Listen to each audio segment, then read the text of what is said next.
আসসালামু আলাইকুম। চলে এলাম ঢাকা বিশ্ববিদ্যালয়ের ফুলা রোডের সামনে। এই ফুলা রোড প্রবেশ পথেই এই স্মৃতিস্তম্ভ দেখতে পাবেন মহান স্বাধীনতা যুদ্ধের ইতিহাস সম্বন্ধে।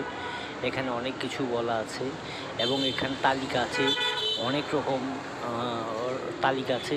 মহান স্বাধীনতা যুদ্ধের যে সমস্ত বুদ্ধিজীবী শিক্ষক, ঢাকা বিশ্ববিদ্যালয়ের শিক্ষকরা প্রাণ দিয়েছিলেন, তাদের নামের তালিকা আছে এখানে।